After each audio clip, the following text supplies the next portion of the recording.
I'm your host, Ian Flynn, the Bumble King, and joining me as always is my live co-host, Kyle, JCRB Kraus. Hello, apparently we got things going on here. I am being told to pin something. Yeah, it's like a mile back. Okay. Please stand by as we tackle the technical issues. Yeah, that might be the one. Yeah. Okay. They can question now. All right, well, good luck with that. Have fun. Anyway, hi, Ian. Hi, Kyle. And hello, everyone who's listening. Before we get started, let's just run through the basics. Big thank you to Jennifer R. and Professor Wright for managing all the questions. Big thank you to Cassie for managing the socials. Big thank you to all of you who are listening right now. Please keep it to one question at a time. Don't ask another one until we have answered your first one. We will get through as many as we can in the next couple hours. Super chats will get priority, but we will try to get one from each person that submits, not do them all in order. So if you buy like 3 super chats and one person buys one, we're going to try to make sure everyone gets one answered. That's how we do. Correct. Any super chats we don't get to tonight will be rolled over to the nearest available priority Q&A recording session, so you will be answered this month. Well, not this month, obviously. It's the end of the month. You'll get answered in July. Yeah. That's what I'm getting at. Yeah, We've been doing this so long, you'd think I'd have a script down. But no, I just babble. I babble on and on and on. And you know what? I'm done babbling. So let's ask some questions, or rather take some questions so I can continue to babble. Kyle, help. Are you having fun, Ian? I'm having a seizure, apparently. Well, I mean, the day we're doing this live stream, you've already been like on a Q&A session for like what, an hour? Yeah. Oh man, I already got out of one Q&A. What should I do to relax? I know, more Q&A. Is somebody making toast? Well, you know, this is it. This is what we do now. Oh, well. Well, we're actually going to go ahead and start off with some super chats because, we're going to start off with super chats. First of all, because we have a lot of super chats. Thank you very much for your support. But also to give Jen some time to catch up. Whatever. You'll figure it out. Anyway, we're going to go ahead and start off this Q&A session with none other than JCR1216. SBO and Tangle go on a double date with Vector and Vanilla. Where is it and what ensues? Let's say they go to an ice cream parlor, because why not?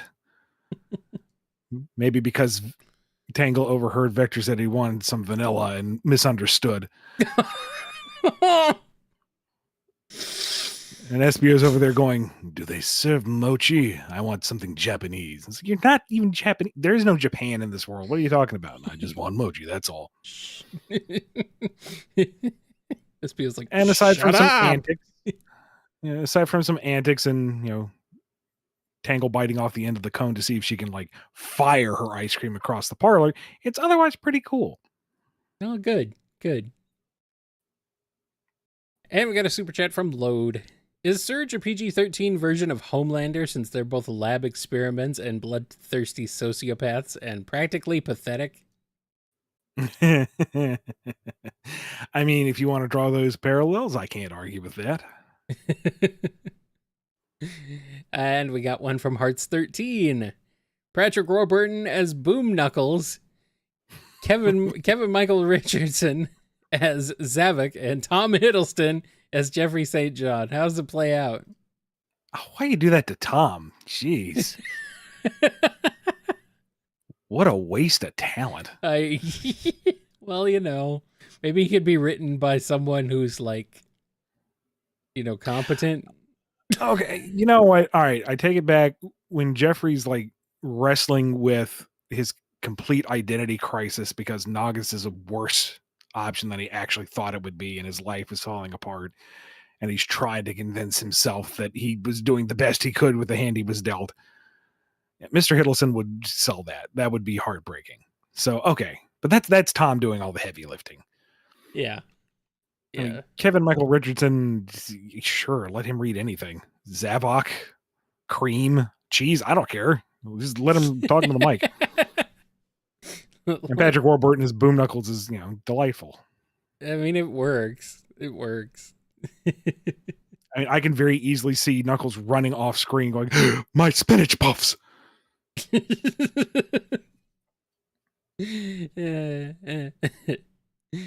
All right. The poison. The poison specifically to kill Sonic. Sonic's poison. That poison. Poison. Hydrix Aquatic has a question. Styx sneaks into Gun's main base. She somehow manages to get a key card with top security clearance. What does she go look for first, and how long does it take before the whole base is set on fire? She goes to find the evidence of the alien invasion that they covered up. Yes, she knows about the Black Arms and the Wisps, and she kind of has her suspicions about the Deadly Six, but those are all the confirmed aliens. These are the ones that they hid from the public, okay? Yeah.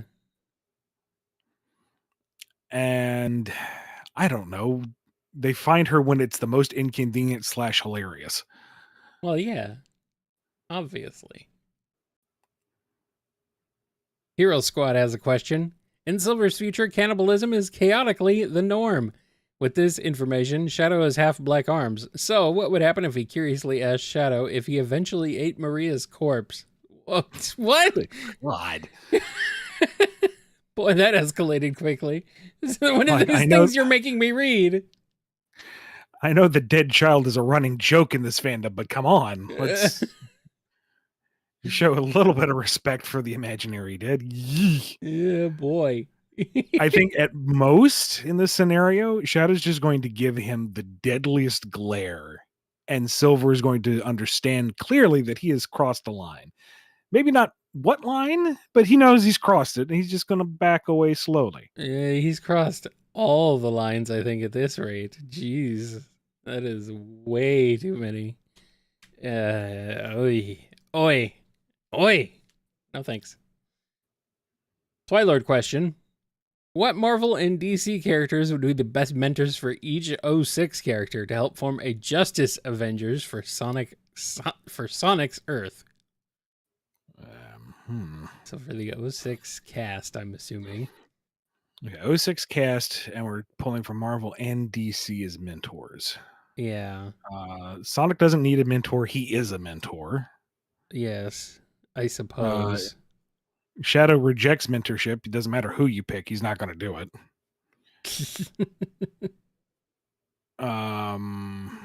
Knuckles and Batman. Really? Martial artists. Yeah. They're all about protecting their turf. They're kind of the loners, except they have a giant, colorful, extended cast, but they're totally loners. All right, good point. Tails, Batman, because he takes in small, promising children, and he can be like the Tim Drake. He's the smart one. He's the gadget guy. I mean, Alfred's dead at this point, I think. So somebody has to pump the Batmobile's tires. So Tails, there you go. I think I'm seeing where this is going. Let's see. Rouge. Well, she doesn't need a mentor, let's be honest. But I could totally see her hanging out with Catwoman, making fun of everybody else. And, once they're tired of laughing at people, they go for a heist. Yeah. It's a treat. Here, I thought Batman was going to adopt the entire cast. No. Come now. I only run jokes into the ground when we're an hour into the show. Oh, okay. Omega and War Machine. Because Rhodey's like, yes, blowing up things is cathartic, but there are limitations. And Omega goes, you mean ammo clips? And he's like, no. I mean, like, moralistic ones. Define morals. And he kind of looks over at Tony Stark and goes, I kind of redefine those every day. Maybe Omega should be the mentor in this case. Maybe. Blaze needs no mentor, but she would totally be a kick-ass companion to Diana. Wonder Woman and Blaze doing cool things together. Yes, please. We could also see Wonder Woman with Amy. I mean, it could go either way. Sure. They do have the same boots. Amy and Harley. Oh, really? Let me specify, like, current, generally chaotic, good manic pixie Harley, not classic Harley. Okay. Amy's still kind of more of the angel on her shoulder in this case, steering her in the proper direction, but they're both high energy. They both want to help people in their own way. They both have giant hammers. Yeah, true. What about Amy and Thor? Yeah. I mean, What she'd if- pick up Mjolnir. I was gonna say, yeah, they trade hammers for a day. Yeah, he'd pick up the Pico mallet. It'd be It'd be no fine. problem. On both hands. And Silver and Superman. Really? Yeah. They're both kind of last of their kind to a degree, except when they're not at all. They're both extremely powerful. They both want to do everything they can for the rest of the world purely through altruism. And Clark is an inspiration. That's kind of one of his signature things. It would be very wholesome. It would be super wholesome. Alternatively, Charles Xavier for all of them. Welcome to the Charles Xavier School for Talented Animals. All right, there you go. Easy enough. All right. It looks like standard questions are closed. We have reached the limit. Actually, we are beyond the limit. Tag anything for whatever reason. What? I can't tag anything. Okay.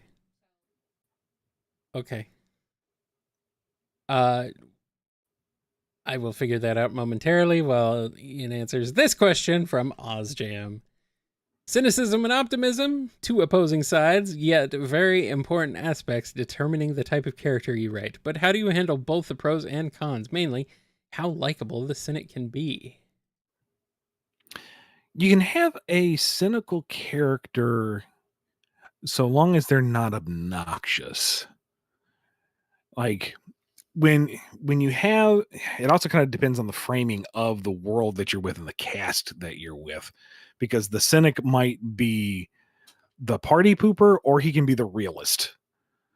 If you have your principal protagonist being an idealist driving the narrative forward with their can-do attitude, the cynic might come across as the wet blanket, but they can also be the grounding force, the one that's saving the hero from running into certain doom. Like, yes, you could totally trust everyone you meet, and that's probably a wonderful goal, but maybe don't shake hands with Stabby McPackerson. Just saying. What? Well, that's no fun. And it also depends on how they interact. Like if everything they do is this kind of sneering, eye-rolling detraction, that's wearying. Uh-huh. But if they're funny, if they're sarcastic in a funny way, if they are well-meaning, if they're supportive of the other characters, they maybe come across as a bit of a nag, but they won't necessarily be unlikable.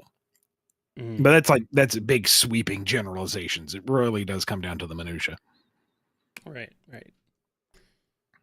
Alrighty, let's go ahead and switch over to some standard questions for a bit. This one is from Just a Penguin. How might Silver respond if Duo revealed himself as Mimic to him, but claimed to be disguising himself as his only possible path to redemption? How about Sonic? Would he act differently?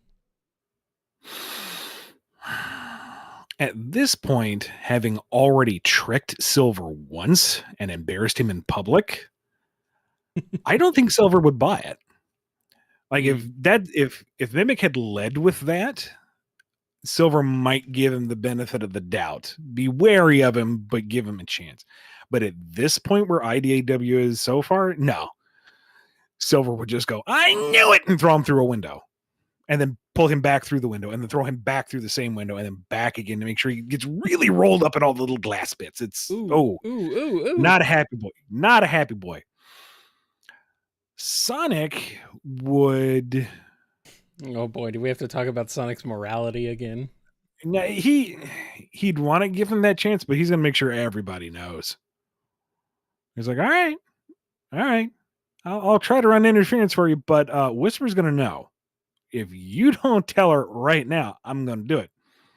and I will do my best to ensure she doesn't kill you, but no promises, man. I'll do my best. And My best won't be that great. And then Whisper throws him out the window, drags him back through that window, throws him out the window again, pulls him back in. And Sonic's like, oh, darn, I tried. Shucks. Golly. Whisper, you could have given him a chance. I didn't want to. Yeah, all right. I gave him more than enough chances. Oh, boy. Oh, boy. Also, if I didn't make it clear before, yes, the standard questions are now closed. We are no longer accepting them because we already have too many. So we're probably not going to even get through all of those tonight. But thank you, everybody, for submitting your questions. Of course, Super Chats are remaining open. So if you got a hole burning in your wallet and you need to get rid of some of that cash, you know what to do. Vexer has a question. How would a Sonic Heroes-esque / bad guys team up between Eggman, Zavok, and Starline go, where the trio have to begrudgingly work together for a common goal? Sounds familiar. That almost sounds like the premise for a racing game. Mm-hmm. Maybe that's it. The Dompas steals them all off their planet and says, I want more racing data. And they're like, why? Why us specifically? No, that's boring. We've seen that. Let's do something a little different. I don't know. Big confrontational battle between the three of them, and Sonic lands them on a stranded island. Stranded on a deserted island. There we go. And they have to survive, Castaway style. Mm-hmm. And I mean, Starline's going to throw his lot in with Eggman from the very beginning. You know, if it's a matter of survival, then, you know, he's between the two of them, he's going to side with Eggman. He hates Zavok. And, you know, he has his differences of opinion with Eggman, but he still work with him. He wants him to survive. And Eggman's going to take any ally he can get. And Zavok's going to just kind of play along. All right. Sure. I've served you both before in the past. I know how this works. Lead on. Mm-hmm. And then just casually drop a little mention here or there as he's out gathering supplies with Starline. You know, Eggman's not gathering supplies. He's resting back at base camp. Funny how that gets deliberated out. Did he like your plan for the sleeping arrangements? No. That's too bad. It made sense to Zavok. You know, Doctor, I heard Starline grumbling the entire way gathering supplies. I think he's kind of bitter. Maybe that fanboy side is finally wearing off. I'd keep an eye on him if I were you. And he just sits back and waits for them to implode. Because if they off each other, he's got food for days. Yeah. Makes sense. That cartoonist guy has a question. The adventure continues. Darkwing Duck meets his latest foe, a freshly isekai Dr. Starline. How's that showdown going down? And how bad is Negaduck gonna mess our Platyboy up? Yeah, Starline really would fit in with the Rogues Gallery, wouldn't he? Absolutely. 110%. He's... Yeah. The real question is, which Negaduck? You know... If Negaduck wasn't involved, I would say Starline finally found a happy home. I mean, yeah. The fun of the camp and the thrill of St. Canard, he can basically do what he wanted to do on Sonic's Earth, just here. Darkwing is competent enough to have him think, but he's not a real threat, so he can still have fun with it. And he can absolutely run circles around the other baddies and have them working for him, whether they like it or not. He would be the kingpin of crime. He'd love it. He'd be like a Lex Luthor, the genius who likes to get his hands dirty. Except that kind of treads on Negaduck's territory. So, you know, here comes the chainsaw and the isekai adventures continue. Well, I mean, could you actually kill Starline in that universe, though? Because, like, Darkwing goes through some stuff. Like, he has a lot of things happen to him that should have killed him. Do the cartoon physics of that world translate onto Starline now that he's there? Yeah, that's what I'm wondering. we've had him transformed enough. Well, it's got to be some kind of threat because, Darkwing's afraid of said chainsaw. And we never actually see anyone struck with said chainsaw, I don't believe. True. I don't know, Maybe man. So you have Starline backing away. I am not totally afraid of you. The physics in this dimension work totally different than mine. Really, Doc? Well, let's have a science experiment.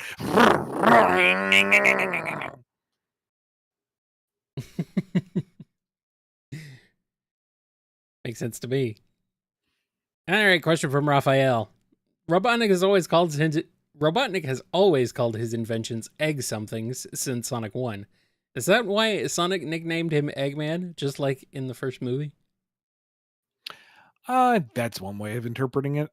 It's kind of hard to pin down right now when Eggman fully accepted his new name, but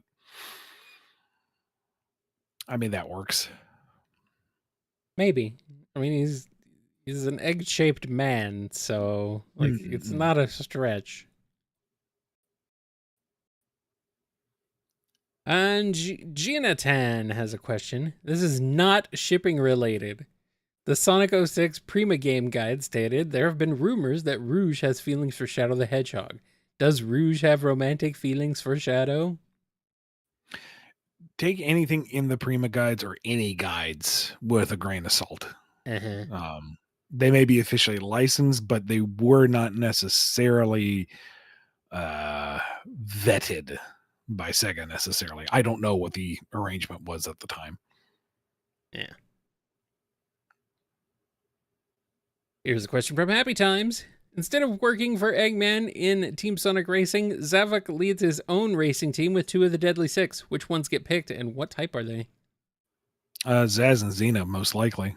They're the 2 that seem to get the most play outside of Lost World. Xena? Really? Huh. Yeah. Okay. I mean, she's in the mobile game. Which one? Speed Battle? Is she? Isn't she? I'm pretty sure she is.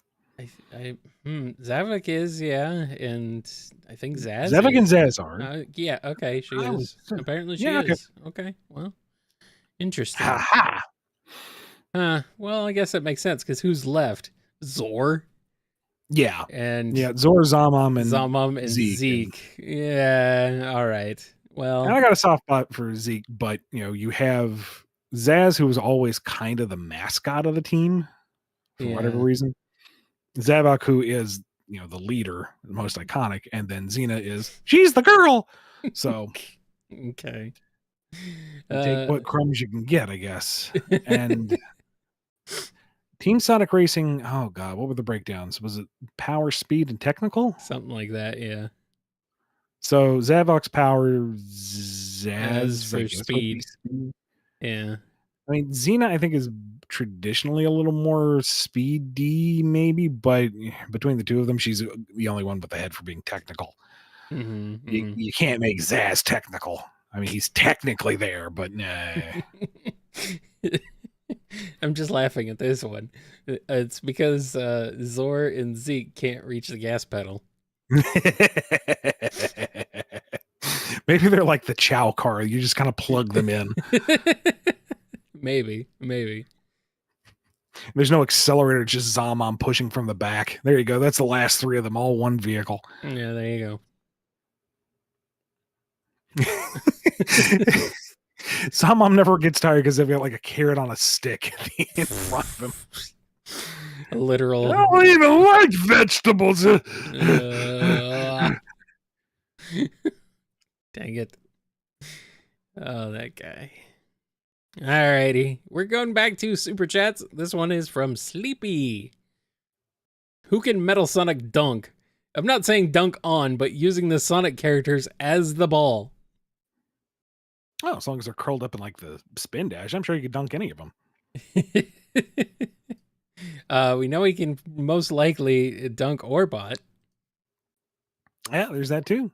Could be if the rim's wide enough, Cubot might fit through there too. Yeah, maybe. I don't know. Cubot might get stuck trying to come out the bottom part. I mean, if anybody's going to get tangled up in a basketball net, it's going to be Cubot. You mean you're not Or wrong. Charmy. To be fair, Charmy. Yeah. I'd say Silver, but he can teleport, so.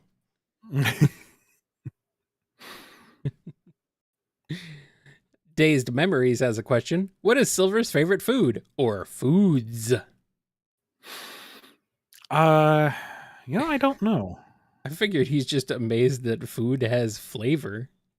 I like anything that's edible. I mean, we established that he hates wasting any food, so. Yeah. But given how much he seems to be enamored with greenery and growth, probably leafy things. Like he started that Victory Garden.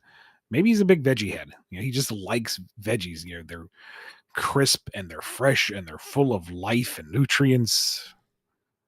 According to the historians in the chat, apples is the possible confirmation. Because he has all that Sonic Channel art with the apples. Yeah. And it's still farm produce. And you also said mac and cheese in the past before, apparently. Well, that's more to sell the cookbook because he has a mac and cheese recipe in there. Okay. I mean, that makes sense.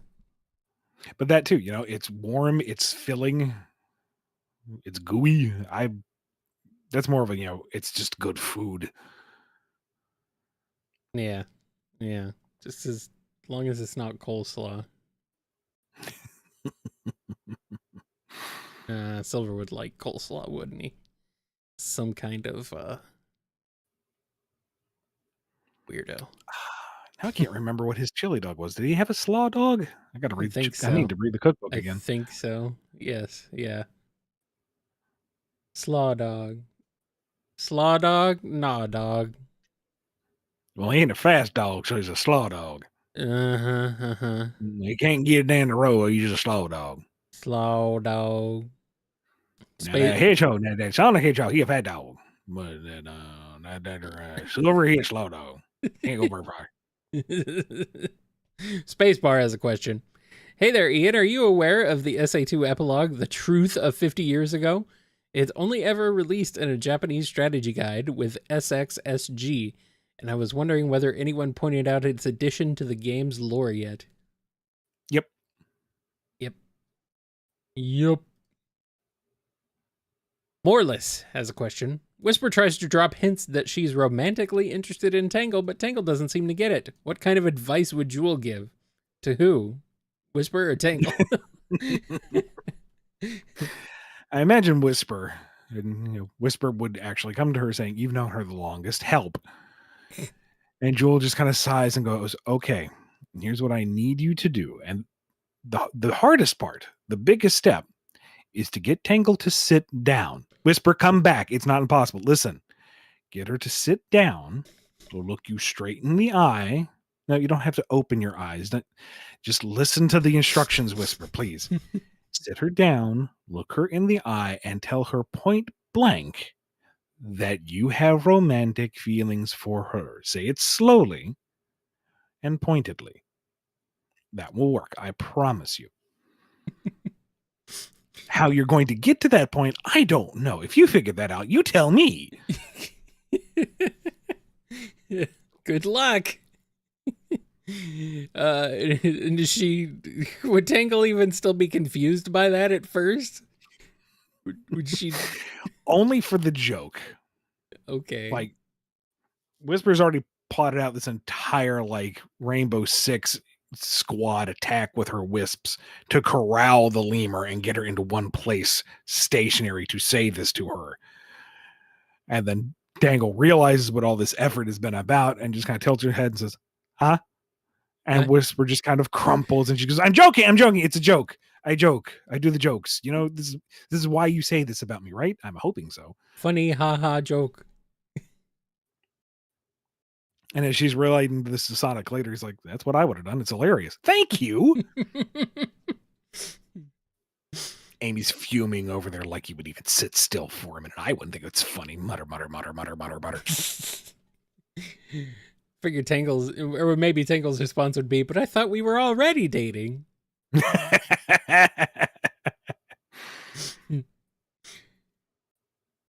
Zach D has a question. Boosting a question for Chaotix. Tails, Eggman, and Nicole become contestants on Jeopardy. Who wins? The child prodigy, the scientist of many years, or the computer? Well, first off, very generous of you to boost somebody else's question. Yes, thank you. Number 2, I'd say Nicole. Yeah. Yes. Because Tails and Eggman are technically brilliant, but they aren't necessarily trivia brilliant. No. You know, being a genius does not mean you know everything about everything. I imagine they'd be able to cover a few things. I mean, Tails hangs out with Professor Pickle. He probably knows some historical stuff. Eggman researches all sorts of ancient history and locations to conquer them or steal them. So he knows a few things. But Nicole can tap into Wikipedia, passively. She'll be fine. Yeah. Yeah. There was a computer on Jeopardy once. Apparently, nobody else even stood a chance. It's like, well, no, obviously not. Geo Knuckles has a question. Knuckles and the Chaotix cross over into My Hero Academia. What would Ochako, I'm not 100% sure if I'm pronouncing that correctly, Sue and Mina dynamics interactions be like, and effect would they have on the team? I gotta remember who some of these are. Ochako, Sue, and Mina. TSU. Sue. Oh, Sue. Okay. Uraraka. I always call her by her other name. Okay, so Uraraka, Sue, and Mina interacting with Knuckles and the Chaotix. Okay. Not the mongoose. No. Acid Queen. Okay. They all get along generally well. I think Sue and Vector especially would hit it off once, initial introductions are done, because Sue's got the best head on her shoulder out of all of them, and Vector, for all of his goofs, is a good detective.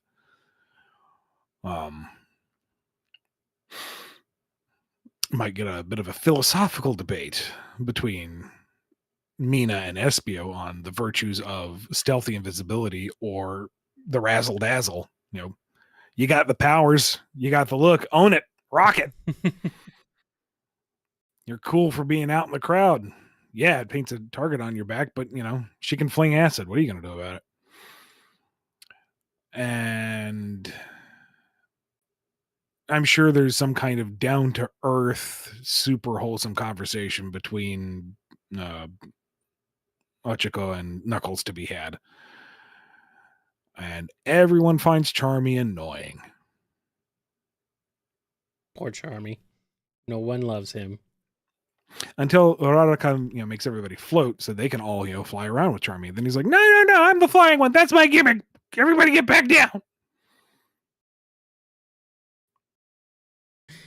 Makes sense. Scurvy Pirate Hog has a question.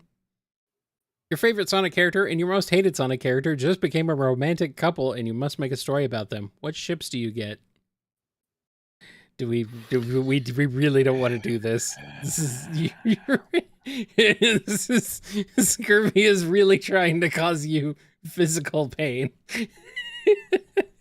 You're going to get attacked. You just made me pair up Knuckles. Yeah. With Eggman Nega. Oh, okay. Well, I mean, we've established you don't like Nega, so all right. I will find you. It may take me a while, but I will find you for doing this to Knuckles. I'm sorry. I was thinking like, oh no, Ian has to admit what his least favorite Sonic character is. Oh no. But you already have, so never mind. Yeah, bootleg Eggman is not my favorite. No. I hope he's not anybody's favorite. I will work with him if I have to, but he hasn't shown up in quite a while, and I'm happy with that. Yeah, that's good. That's good. All right, DDR Master M has a question. Somehow, Vector and Zaz date. What results? Man, we entertain one or two like legitimate sounding ships, and the cork's out of the bottle. Everybody is like, let's put these two together. What happens next? I mean, I know my policy isn't to sink the ships. I just wave from shore, but come on, guys. Not everything has to float. Well, what happens? Of course, I guess if everything doesn't float, some of it kind of sinks to the bottom, and then that makes them subs, and that has connotations that I'm not comfortable with.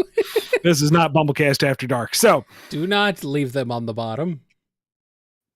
Who are we talking about again? Vector and Zaz. Vector and Zaz. I feel like this does not go well. Like maybe if Vector's like, I can fix him. Really? And SBO's like, why would you want to? Yeah, that's what I'm wondering. And Vector's like, I don't know. Somebody on some podcast nobody listens to threw it out there, and I got it in my head. This is not a case you need to solve. I'm going to do it anyway, out of spite. That's really... And, that's why Vector does most things, I think. Maybe Vector is committed enough he can get Zaz's house broken, but I don't know if it'd go any further than that. House broken. Zaz is not fixable. There's no fixing that. Tristan has a question. If you had to write one final climactic battle between Sonic and Metal Sonic, how would you go about it? What sort of end would Metal have? It's got to hit the same note as the OAV. Like, yeah, that's retreading old ground, but that is iconic. People love that moment for a reason. Yeah. It's a reason why they did it. That's got to be why they did that callback in Sonic X Season 3 with Knuckles and Yellow What's-His-Face. Yeah. Like, Metal's got to go out like a boss. Sonic's barely going to scrape through the fight. Or maybe for whatever reason, Metal, wins the fight but takes the final L for some reason. But it's got to be poignant. It's got to last. It's got to be one of those endings where you go back and say, no, resurrect him so we can do this again. Yeah. I mean, we gotta have him sinking into the lava, giving the thumbs up. Yeah, that's important. And having him come to the realization of there is only one true Sonic is so meaningful for him, so impactful. Yes, I can't immediately think of anything more or better for him. Mm-hmm. Or flip it on its head, Metal actually gives up the fight on Sonic to do something as heroic and speedy as Sonic would do, making the sacrifice play. And before he goes offline, Sonic goes, you proved it in the end. You're the one true Sonic.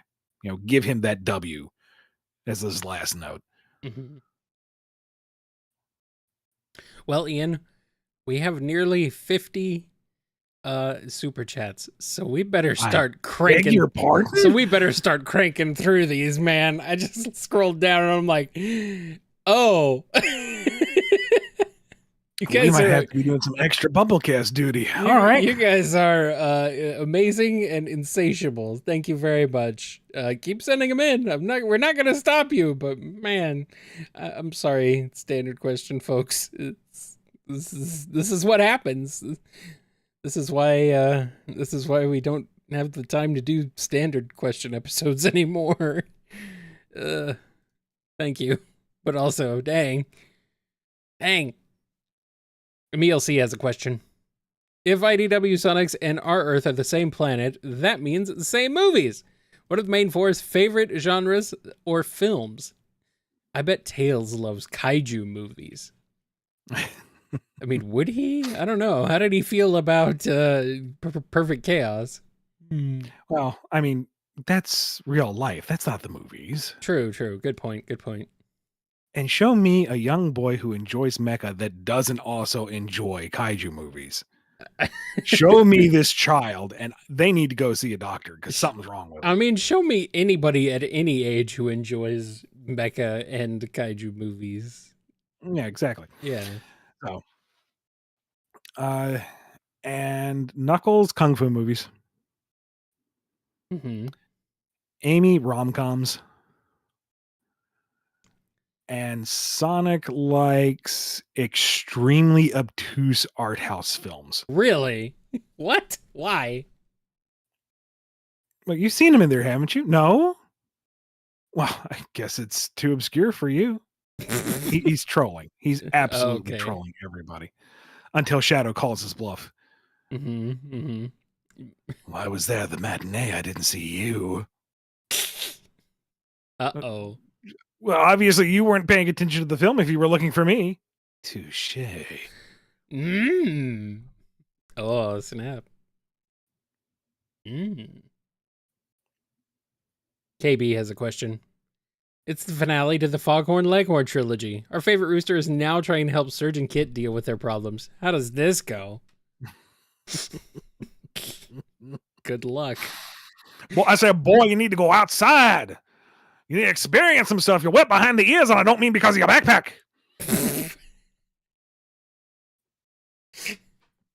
You got to get your feet wet, boy, not because you're dripping. Go out there. Experience someone. You're codependent. You're so dependent that you co-opt in the same space that she's in. I'm just being told fried chicken. I mean, Serge is laughing until he pays any attention to her. Yeah, pretty much. And I don't know if he'd even get like a full sentence out. And as for you, little lady. Oh, boy. Fried chicken. It's true.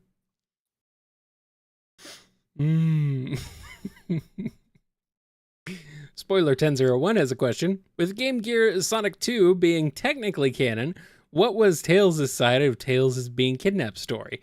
Was he preparing to show Eggman what happened to the Battle Cuckoos?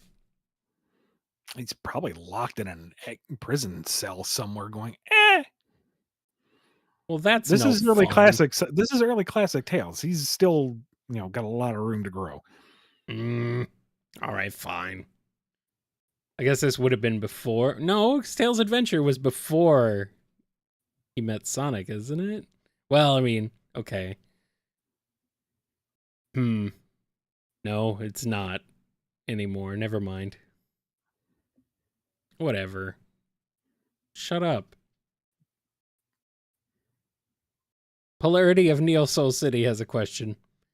In IDW Sonic, the Warp Topaz was deemed the better for range travel to Chaos Control, which makes me beg the question, how far can Chaos Control warp? Because it doesn't really warp. It stops space-time, so it appears that you're warping. Over there. That's how far. I guess it just depends on how fast you can run once you manifest Chaos Control. I guess. I mean, in Shadow's case, it's a pretty sincere distance, and in my case, it'd probably be like 5 feet. Chaos Control! Okay. Oh, no. Oh, done. Done. Oh, okay. Does the military want to arrest me because I really want to sit down in that truck? Oh, boy. All right, Mr. Wahoo77 is here with a question. Sonic is on vacation and Mario wants to lend a hand. Could Giga Cat Mario stop and put down Supreme from Sonic Frontiers? I mean, he could put down giant monster Bowser, so... Like, there's part of me that's really wants to do the power level scaling on this, but let's be honest. It's Mario. Of course he's going to win. I mean, Even if you did the power scaling, I'm pretty sure Mario would win. I don't see why he wouldn't. Look at that guy. Look at that. Look at that. Look at that yellow, bright yellow super cat. Super cat man. He's a giant cat. Supreme kind of looks like a giant bug. Cats eat bugs. Yeah, it makes sense. It's all part of nature. Yeah. Yeah. That's fine. Checks out. Lord Van Oscaro has a question. Thinking heroes from literature and Fire Emblem and a steampunk Gundam aren't enough. President Lincoln recruits Sonic and friends. How do the Hedgehog and his pals react to being drafted by the 16th president to fight aliens? What was the name of that game? When did this happen? No, I know what he's talking about. It was a Codename Steam? Yeah, when did that come out? It's like 2015, 2016. God, it's been that or long. more, or even older. Because yeah, it's been a while. I know it was on the Wii U, and I was like, okay, that's what they're talking about. Okay, that makes sense. It was a 3DS title at first, I thought. Anyway, we're getting off track. Yeah. It was Sonic and who? Sonic and Friends. It's just Sonic and Friends. So it could Okay. just be any of them. Yeah. I mean, I'm game for seeing steampunk versions of the cast. Sega Heartlight. There you go. You already hit 100 characters. Here's another 50. Go for it. Yeah, pretty much. I think, if it's for a good cause, saving the world from evil aliens, everybody's on board. And because, this is a steampunk title, everybody's going to enjoy their new steampunk attire because you have to. It's an obligation. Knuckles has to have the top hat with like multiple redundant monocles. Why? For the bruiser, punchy guy? Doesn't matter. He just has to have a cool hat. Anyway. What? Knuckles has a steampunky RPG launcher where he loads the RPG round and then he punches it out of the cannon at people. All right. Yes. You've done it. Amy has a steam-powered hammer. Why does it make it swing better? I don't care. It looks cool. Yeah. It's like the Big O's piston arm, but it's on a hammer. Yes. That sounds pretty sick. Maybe Tails has the top hat with extra monocles, Yeah, I guess that makes more sense. Big old clunky steam-powered version of the Cyclone. Sonic just has a bunch of redundant gears on his shoes, but it still looks cool. I'm getting sports tape vibes. Cameron D has a question. What if Mephiles somehow got infected by the metal virus? How would his powers change? The clones, melting when defeated, and time travel, for example, and would he retain his mind and intelligence? We literally just recently talked about this on one of the episodes. It might not be out yet, though. I was about to say, this might be a spoiler for a future BumbleKast, but... Or it might already be out. I'm not sure. I don't know. We do so many of these. I don't think he could be infected. Yeah. Like, I don't think it could actually take hold in his physiology because he is made of shadow and spite. Makes sense. Disco Draws has a question. Happy Pride Month. Here's a silly question. Would Sonic kiss Shadow in public as a joke for the cameras? How would the world react? Would Shadow kiss him back as part of the joke? First off, happy Pride. Second, Sonic maybe would if he's feeling particularly cheeky. Maybe if Shadow's gotten on his nerves. Shadow, not as an immediate repercussion, no. He might just like punch Sonic. But if this like gained traction and given the view count on our one Sonato episode and what Google image search associates with my name now, we know it would gain traction. So, he would have to prove that he's not the ultimate killjoy and try to one-up Sonic. Why couldn't he just kiss him with his fist? Because that's abuse, Kyle. Yeah, well. You're going to tell me that Sonic and Shadow's relationship isn't abusive? You know what? This is getting real dicey real fast. Let's not go there. Okay. I guess.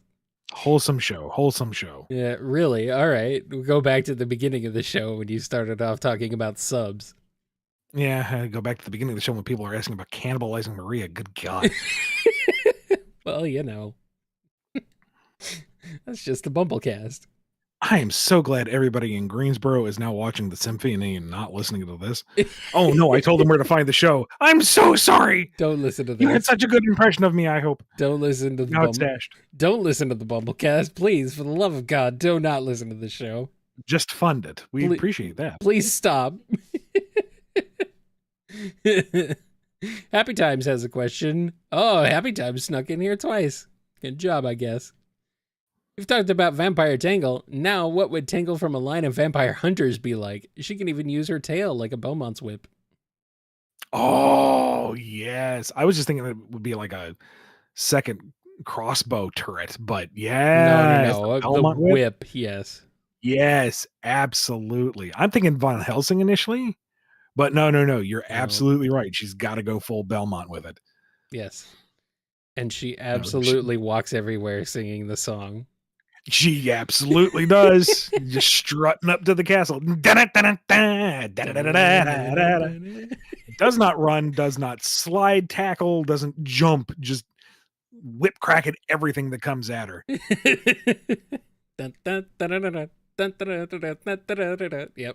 absolutely. There's a chicken from the wall. Nom, nom, nom, nom, nom, nom, nom, nom. I'm gonna find death and kick him in the face. What is a lemur but a miserable pile of... Oh, my hand! That really hurt. Oh, my eye! I was in the middle of drinking that... Oh, right in the... You... I absolutely... Okay, fan modders. Tangle Belmont. Get to work. Let's go. Do it. Somebody do it right now. Or, eventually, sometime in the future, maybe. And you know what? That leaves Tangled to be Whispered to be the Von Helsing. Yeah, yes. There you go. Oscar the Bearcat has a question. Due to shenanigans, Whisper and Tangle end up in Strangle the Lemur's castle, with Shout just there. Tangle and Shout then declare an interdimensional girls' night. How long can Whisper and Strangle put up with their enthusiastic counterparts? We really do need a wiki of the Bumble. Bumble lore. Because I'm like, okay, what was this again? Okay, right. Anti-versions of them. Yeah. I don't remember them having a castle, but I mean, that makes enough sense. If she does, then that's pretty sweet, but I don't know. I mean, Tangle's a sweet little down-home girl, so Strangle would be, an evil castle owning ne'er-do-well. Sure, makes enough sense. And then Shout is obnoxiously loud. Yes. So Whisper and Strangle have to put up with the other two all night in the castle. This is starting to sound like a Scooby-Doo routine. I mean, kinda. And Tangle's looking around going, this kind of reminds me of when I kicked Dracula out of his place. Is there chicken in the walls?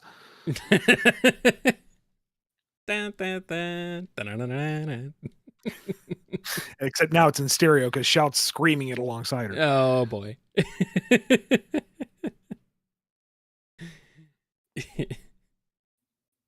I like that this ended up kind of tied. These questions ended up together. Mm-hmm. Good job. I know you guys totally coordinated that, obviously. Sonic Mania 2099 has a question. I respect you want Surge to stay a villain, since she's currently the only female villain in IDW Sonic, but does she and Kit need to be villains? Also, in case Sega wants them heroes. Well, I mean, it's not up to me, ultimately. Evan's writing the book now. And, she may want to take them in a different direction. Sega might want to take them in a different direction. The editors might want to do something else with them. And, if they do, more power to them. I'll roll with it. Well, there you go. I mean, that's the thing about working for a licensed book or, working on somebody else's property is I have lots of ideas, sure, but I don't always get my way. And that's okay. Is it though? Sometimes. Mutter, mutter. But no, seriously, like if Evan were to decide, she wants to do a redemption arc for Surge or take her in a more heroic path, she's not doing anything wrong. She's lead writer on the book, so let her do her thing. Yes. And if I get to do something else on the book in the near future, I'll follow along. Let Evan cook. She's been cooking for a while. Let her cook more. Venusian Aikido has a question. What sort of friendly nicknames would Surge give the Neo Diamond Cutters if she stuck around long enough and ended up joining them as a member? Whisper would be Squinty. That or Sunshine. No, Sunshine. Oh. Hey, Sunshine. Where's that smile? Ooh. Lanlin would be Fluffy. And she would put it with just the right kind of condescension to piss her off every time. Mm-hmm. Morning, everybody, especially you, Fluffy. Got enough coffee there for you, Fluffy? Makes your hair stand on end. Duo, she would just obnoxiously treat as like the most trustworthy person there. What up, Duo? No, you always got my back. Don't even need a nickname for you because you're just who you are, aren't you, buddy? Wouldn't want to call you by any other name. That'd be confusing. Might give people the wrong idea. Hey, Duo. Hey, buddy. Tangle, she gave up on because Tangle adopted them all. Really? Hey, Stretch. Hey, Bouncy. Hey, Bubbles. And she's like, oh my God, I'm Bubbles now. It's like, no, you're not supposed to like. Oh.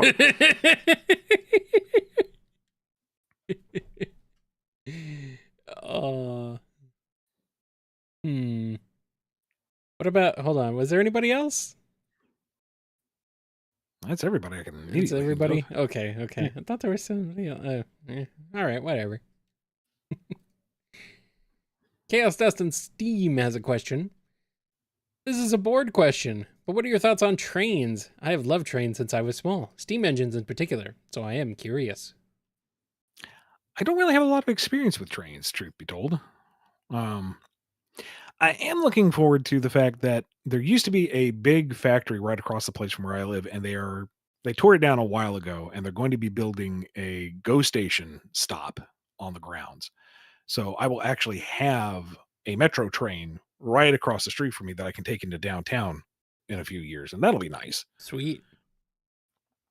I've ridden on the GO train a few times. It's like the major transit system in Toronto, one of the major transits, and used that a few times to get downtown when we knew parking would not be an option, or just did not want to deal with it. Like driving down to the X. Oh yeah, sure, $30 to park.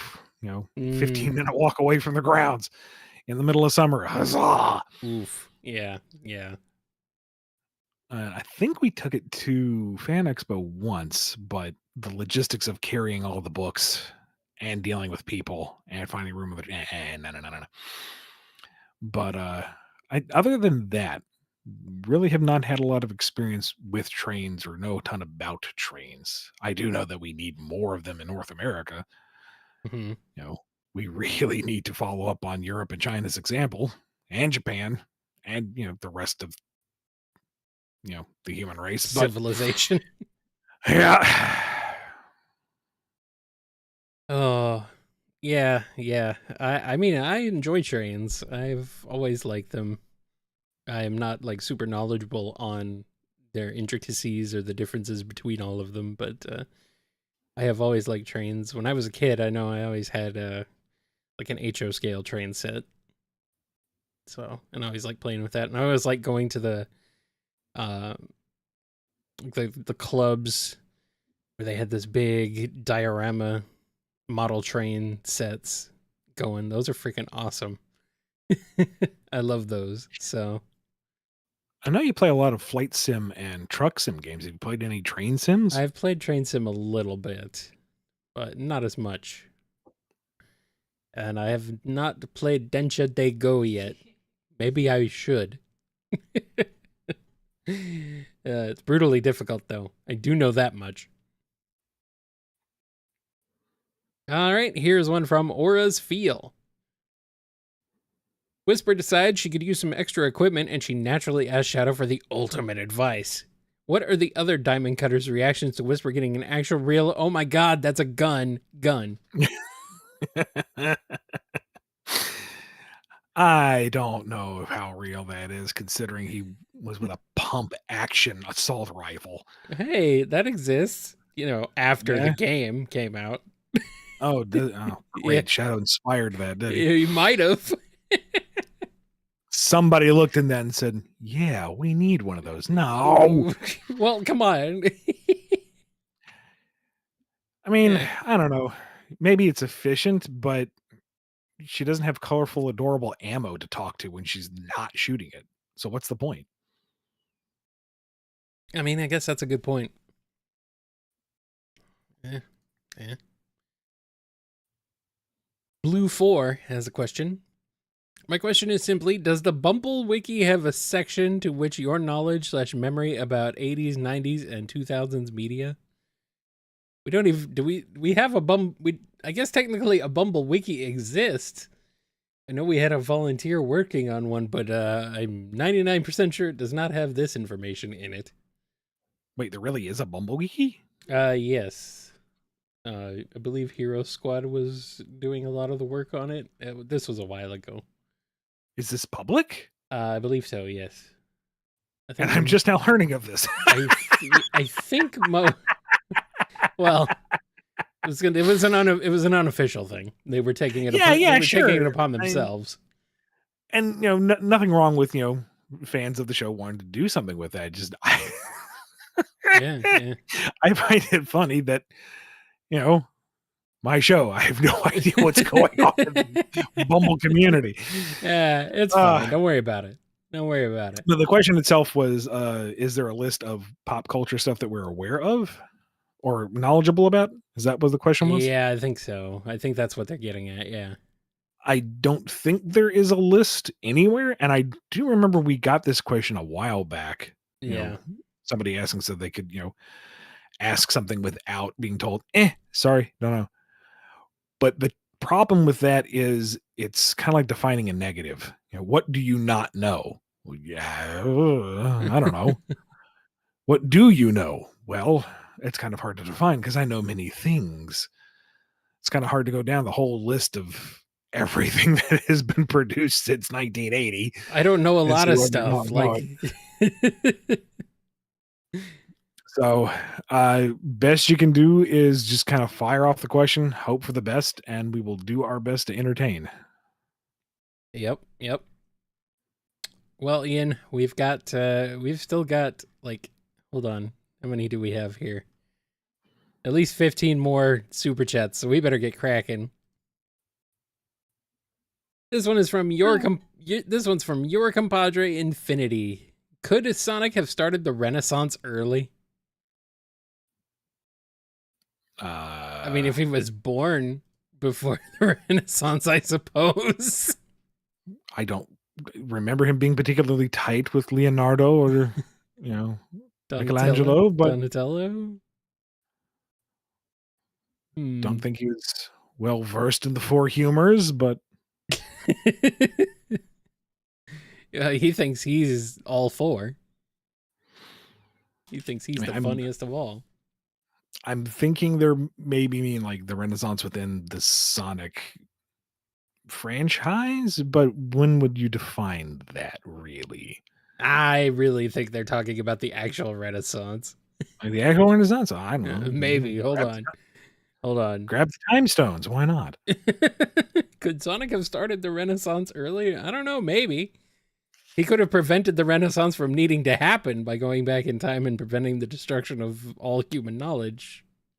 Or, at least in, what was it in France, right? Now I'm I can't imagining a remember. storybook series version of the Renaissance where Tails is Leonardo. And he's flying that weird conical helicopter instead of the tornado. Yeah. It's because Sonic was in Black Knight, which was in the Middle Ages. I think that's what they're talking. Okay, that is what they're talking about. They're talking about. So, like, if he went back to as King Arthur. Yeah, Okay. I get the joke now. It took me a while, but I got the joke. That's funny. We're here.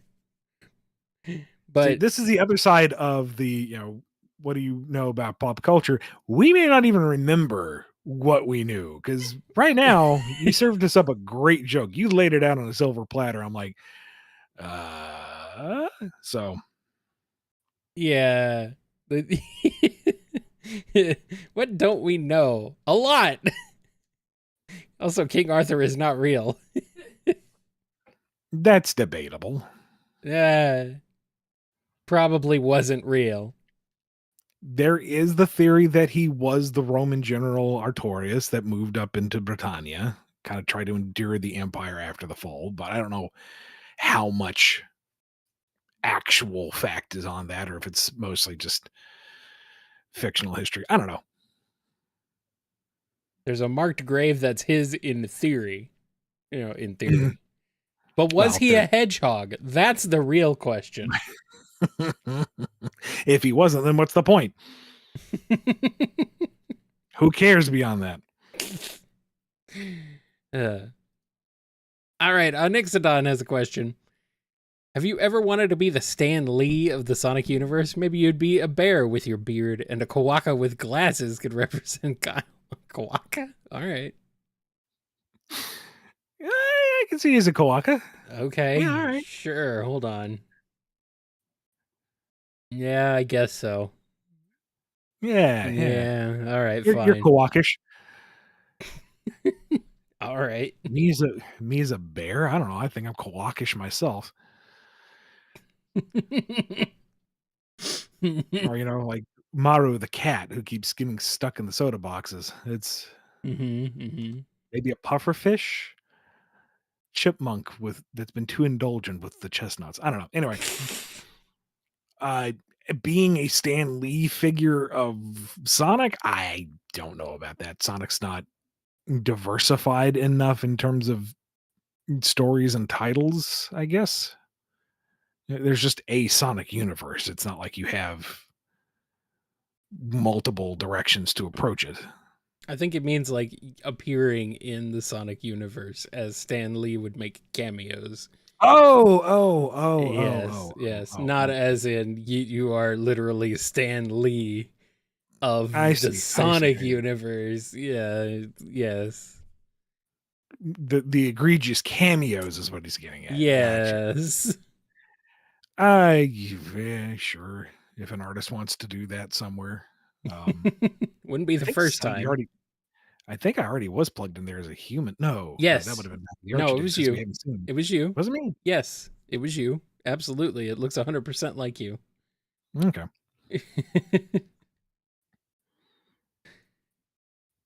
I think you were missing an arm, though. I don't think you were technically missing an arm, but the way you were angled made it look like you were. Something like that. It was some kind of, weird thing. All right, Joe M has a question. What are your thoughts on the stealing candy from babies line? Can you set the record skibbity straight and confirm that Shadow canonically loves stealing from infants because he hates them? I mean, it's funny. It is very funny. It's a very funny line. I know what the meaning was intended to be, but the meaning that we have given it is way funnier and way better. I mean, technically, he didn't say he stole. It's just he'd be fine with it. Yeah.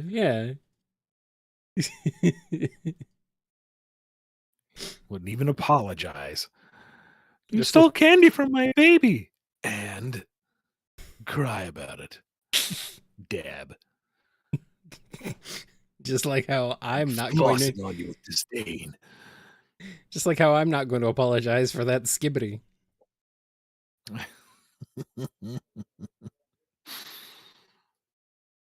Here's one from Bladed Fox 14. How cool does Tangle find Fang's springy tail? Oh, super cool. Fang is very annoyed. Well, yeah, because all he can do is spring off. He can't like lasso or jump rope or punch with his. Well, All he's he can do very is annoyed run. that Tangle keeps like poking it and doing stuff to it. Now I just imagine her kind of just reaching out and flicking it like a door stopper.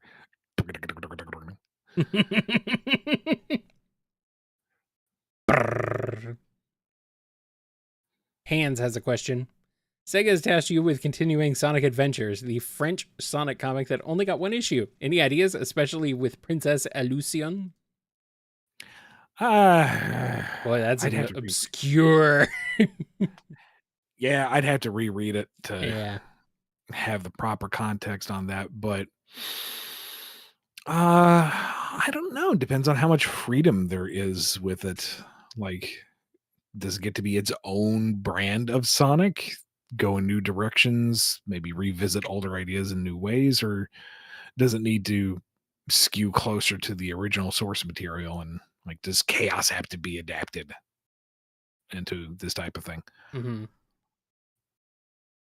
I don't know. There's always the appeal of approaching Sonic in a new, fresh direction, and there's also the fun challenge of how do you make this fit? How do you hit the beats in new and fresh ways? Since I've done 3 times now.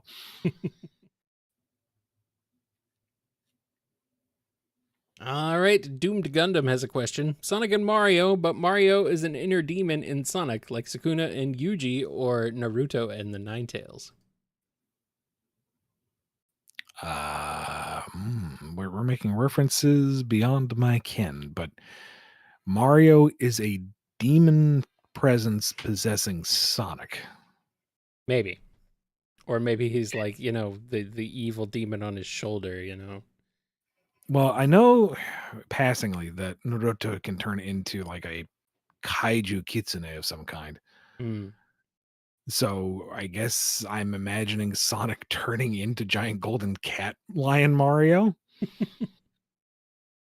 Just with sicker supersonic spines. It's Mario and Luigi, Sonic's inside story. Just have this giant golden flaming lion maned Mario kaiju thing. Got this kid. You're a too slow. Jelly and jam. Wahoo! You're a too slow.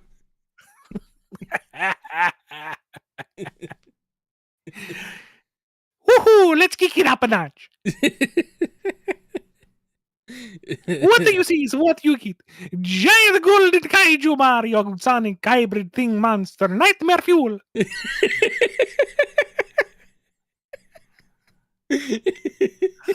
Chili. Hot dog. The chili dog. Mamma mia. Up, over, and again.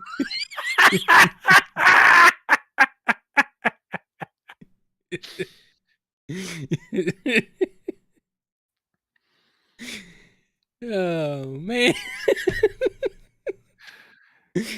Mamma mia, is that the speed he's using the Chaos Emerald Warp?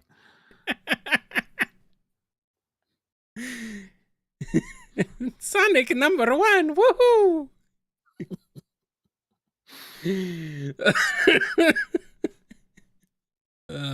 Samari is canon. It's true.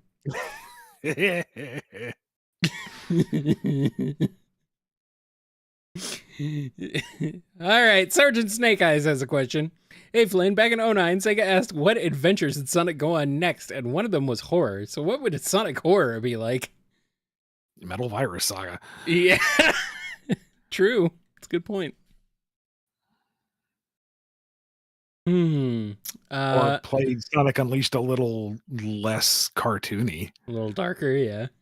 Yeah. Make the Gaia monsters more monstrous, a little less day glow. Let Sonic be a little more feral in his characterization as Werehog. Mm-hmm. Could work that. And here's one from Supersonic Fan. What would Jules and Bernadette think if they learned Amy's in love with their son? Would they approve? Would they think it's cute? Yeah. She's a good girl, heroic, driven, immensely powerful, good head on her shoulders, altruistic. Yeah. Yep. They should arrange dinner, have them come all together. Yeah, I think it would be fine. So, Sonic, when are you going to settle down? And Amy's just kind of looking at him going, I did not set this up, I promise. I just thought we were coming over for dinner. Well. All right, the Hobgoblin has a question. Classic Amy DMs for Mighty, Ray, Trip, Fang, Bark, Bean, and Honey. What classes do they play and how does the game go? Okay, so this is like D&D with a lot of characters. Maybe two. Even if this was normal BumbleKast, we wouldn't be going through all 6. And live with like 45 minutes to go, we can't do all that. Although the idea of Amy being a wholesome DM wanting everyone to have a good time is fantastic. She would get really annoyed. She would get really annoyed at the rules lawyering from which one? Who's rules lawyering hard on this one? Fang only to benefit himself. Fang, yeah. Like he will find every way to weasel out of whatever scenarios, and pun totally not intended. Yeah. Fang a rogue, Bark a paladin. Really? Not a barbarian or a fighter? Maybe I'm not as familiar with D&D, so correct me where I'm clearly wrong. Honey a monk. Yeah. Okay. Give you that one. Mighty's paladin. You're right.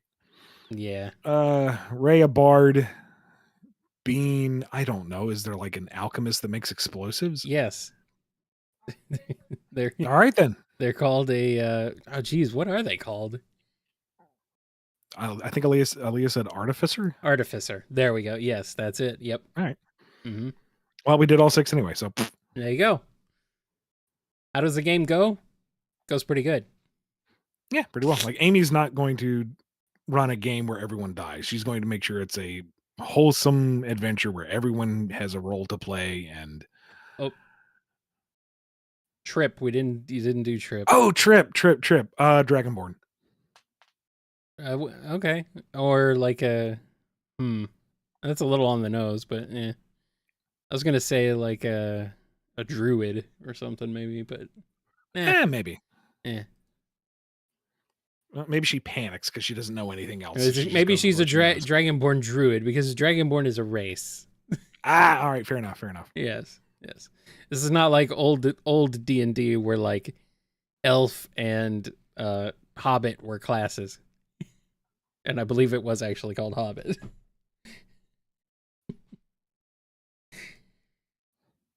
Johnny G has a question. While experimenting with cyberspace, Sage accidentally punches a hole to another universe, specifically Mega Man's. Does she take the day off to hang out in this universe, or does she try to take it over to make Eggman proud? She would go over to investigate, be impressed with some levels of the tech, disappointed with others. Mm-hmm. And in her research, decides that this Dr. Wily fellow would just make the best friend for Daddy. Would she look into another alternate universe and realize that it already happened?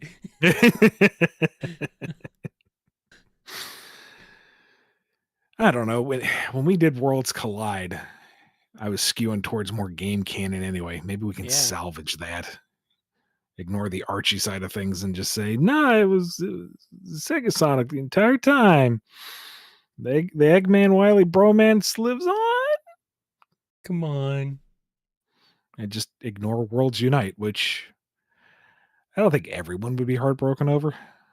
There's elements of it you could maybe argue for, but Look, I got Vice to shoot Sigma in the face with the Moonstone cannon. I'm good. You're good. We got to see it once. We can sacrifice that on the altar to save Worlds Collide. Yeah. Jedi Pony has a question. What is Mephiles' favorite kind of music? Death metal. It's a little on the nose, don't you think? Well, he doesn't have one, so you might as well. Hmm. No, I see him being like classical opera. That makes a little more sense. Big dramatic set pieces, horrible tragedy, people screaming and singing about it. Nah, that's more his thing. Yeah. Maybe. Butter Noodles has a question. Suddenly, all real world physics and science apply to Sonic's world all at once. What happens? How does everyone react? Also, Sonic isn't affected, I mean, you just said everyone's affected. except Sonic. All right. Well, he watches everybody else die because their bodies do not work with real world physics. No, they don't. Their rubber hose legs immediately collapse. Their beach ball heads immediately break all their necks. Like all the highways of Empire City come crumbling down, all the flying cars in Grand Metropolis come crashing down. No, it's the end of the world. It's horrible. Why did you do this? Eggman's legs break because Angel they can't, Island collapses. He can't handle. The tidal wave destroys thousands, if not millions, depending on where it falls. Oh God, if it falls in a metropolitan area. Yeah. Jeez. This is brutal. What the heck? This question got dark. Vineclad has a question. In the opening of Rystar, it shows our hero awakening from a bubble underwater with fish in the background. Is he a starfish?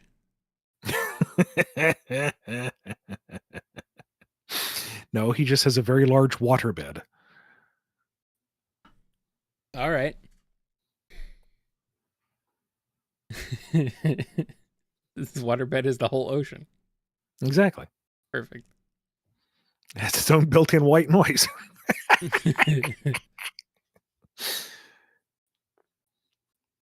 Frozen Apple Juice has a question. Archie, Sonic, and Kirby crossover time. Meta Knight meets Antoine and feels an obligation to train him into a Star Warrior. How does it go? Hilariously. Is this old school Antoine?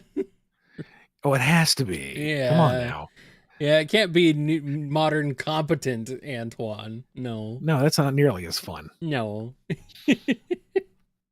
And are we talking like Smash Brothers-esque Meta Knight, or are we talking anime Spanish Meta Knight? Why not both? Because Smash Brothers one is like, I am darkness.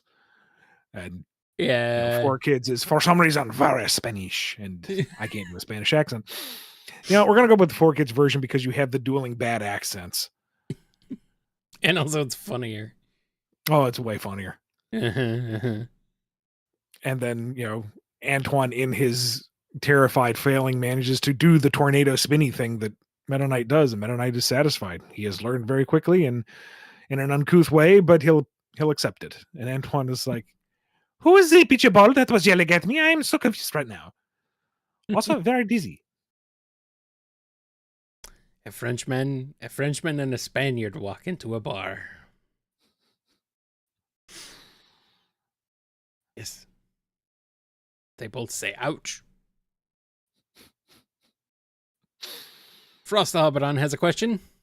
Seeing how the roboticizer is a fate worse than death in Sat AM, can modern Tales be able to reverse the effects or improve it for the heroes? How mad would Julian Robotnik be knowing modern Tales is smarter than him? I think he could, yeah. Not overnight. I think he would need the resources and the time, but I think he could figure it out. Mm-hmm. And it does beg the question, if we're talking Sat AM exclusively, just how much did Julian know about the mechanics of it? Because Charles built it. He made the tech. Did Julian fully understand it, or did he just replicate it and use it for his own means? Was he just using bootleg Chuck tech and just mass producing it? Chuck tech. Interesting to think about. And it's kind of rhetorical because I don't remember exactly, or if Sat AM ever actually established that. I don't think and so.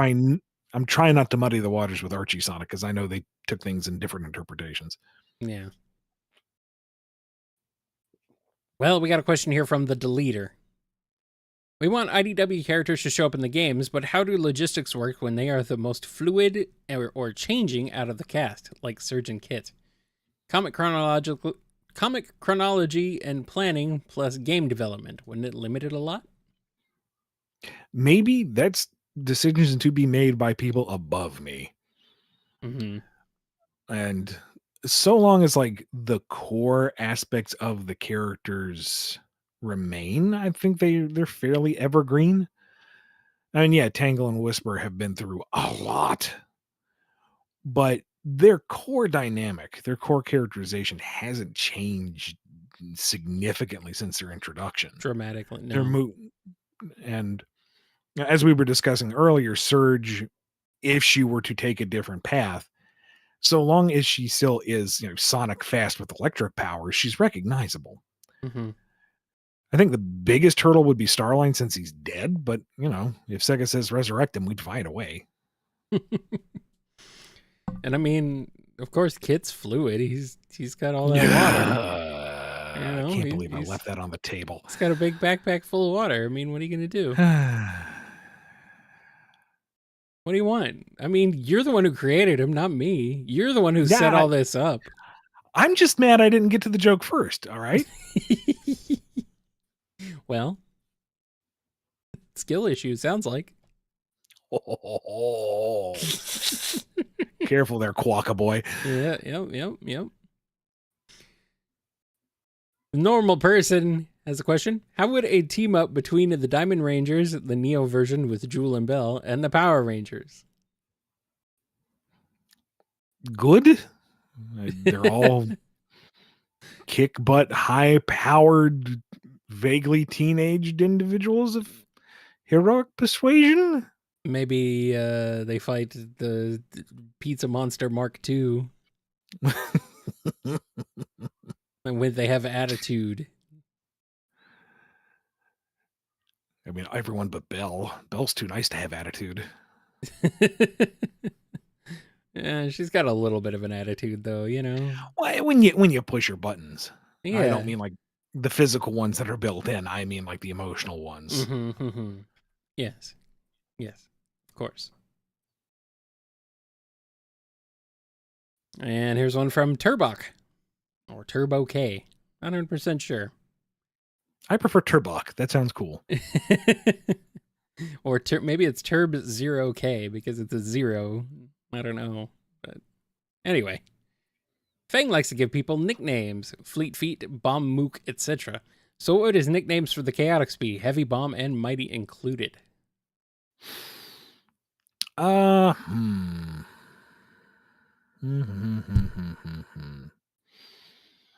it's kind of like, because the Mook thing is only for his gang. Yeah.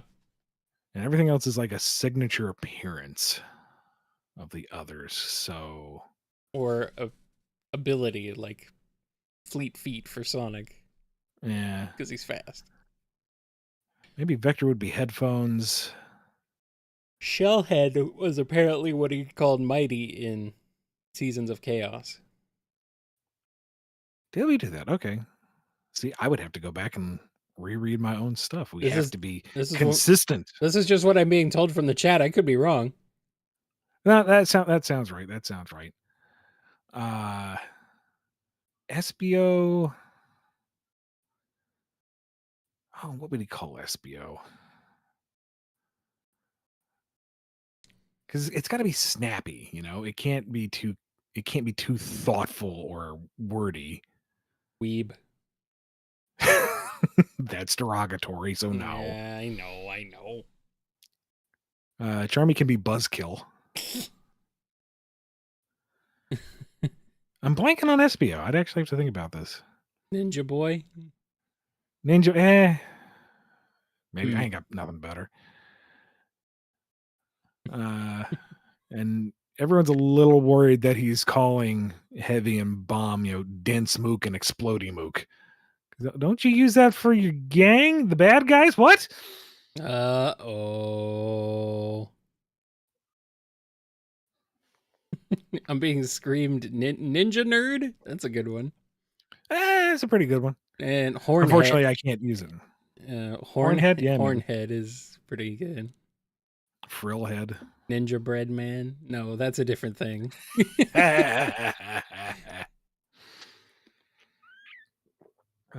All right, we got one last super chat before we're caught up on them for this episode. Hey. So let's get into it, and we still have some time left to go back to the standard questions. Thank you guys for your patience. This one's from Allison S. There's a CD in my basement that has the song Celebration on it. I would play it over and over as a kid. Charmy has the same CD. How long will it play before Vector, SBO, or someone else makes it disappear?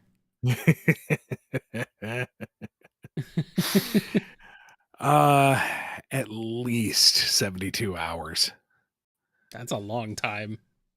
Well, see, SBO writes it off as ninja training. You know, he has the discipline, Okay. the iron core. He will not break.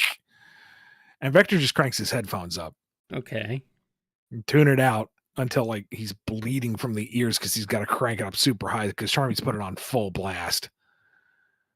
Mm-hmm. And then it has to go away because there's only so much that they can take. Sorry, Charmy, you played it so many times you wore out the laser discs on it.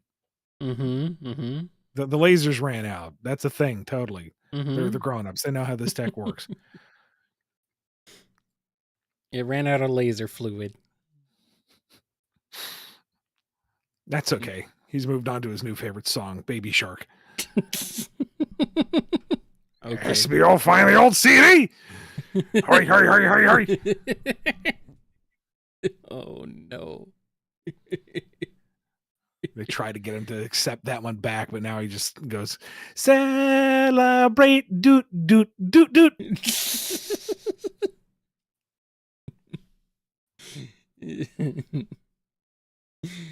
All right, let's switch over to some standard questions for a bit to close us out. This one is from Blue Insomniac. Just want to say it's my 17th birthday today, and I'm heading to the Sonic Symphony performance with my partner for it. Cool. Congratulations. Happy birthday.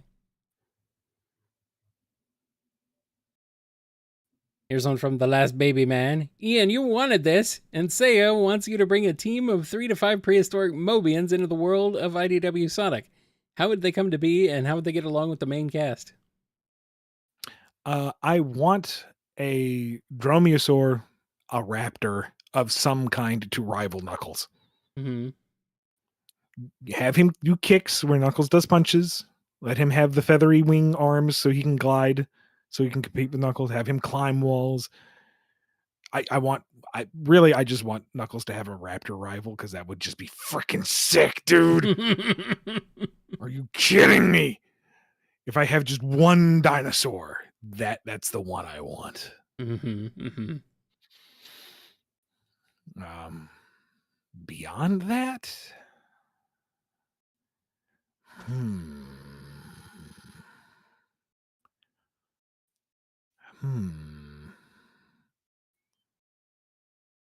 because the problem with dinosaurs is they don't anthropomorphize easily, especially when you get into like the sauropods. And if you sacrifice too much of the size to get the Sonic standard, then it kind of loses some of the appeal. Or maybe I'm just not creative enough. Maybe there's somebody out here that knows how to make a Triceratops, work with the Sonic model. Somebody will do it. Maybe if you put it like on Storm's body type. Somebody will figure it out. That's a very complicated head to put on such a simple oval body, but maybe somebody can do it. Just do it like the 90s dinosaurs show. Just shape them like that, kind of. They were very humanoid, though. They had like musculature and proportions. This is not Sonic noodle arms and round bodies. Whatever. They'll let Adam Bryce Thomas cook. You can do it.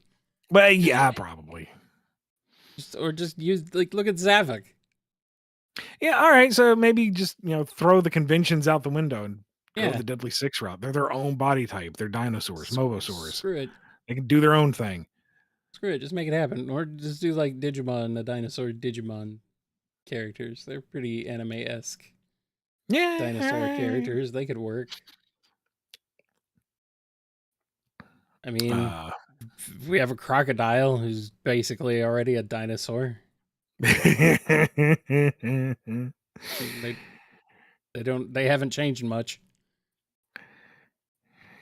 Bring in a stegosaurus, call him Thagomizer. Yes. All right, we got to keep moving. This one's from Michael. Eclipse is likely never to be used as a rival or foil to Shadow, so how would you envision a rival for Shadow unaffiliated with Black Doom? Oh, you could go all sorts of routes. Repurpose Shadow Android. Harvest one of the Biolizard's eggs and grow something out of that. He already has one. His name is Sonic the Hedgehog. Yeah. No. What else could you do? Maybe you'd have to do this just right. It would be tricky, but maybe a gun soldier in some kind of comparable mecha exoskeleton. Like Gun wants an answer to Shadow, but somebody that's on their payroll. But I don't know. Pitting a human against a Mobian is already an uphill battle because they're instantly lamer. Shadow's going to be immediately cooler than dude in a suit. You'd have to do it just right. Or, mine Lost Hex, come up with a new Zeddy if you really have to. A different alien race. I don't know, maybe Shadowverse coughs up something. I don't know. You can go about it a few ways. Sure.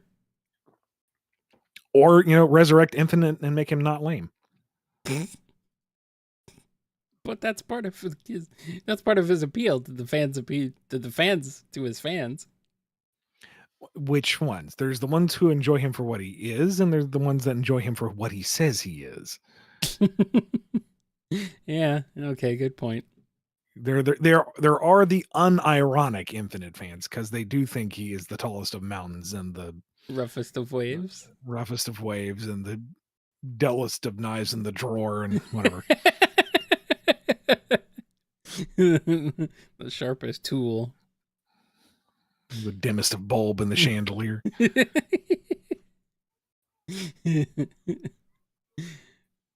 Bathlera has a question.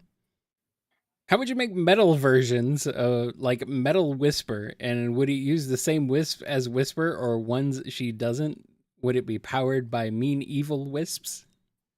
Ooh. So like a metal Whisper with metal wisps? Or maybe just Nega Wisps. Nega Wisps, yeah.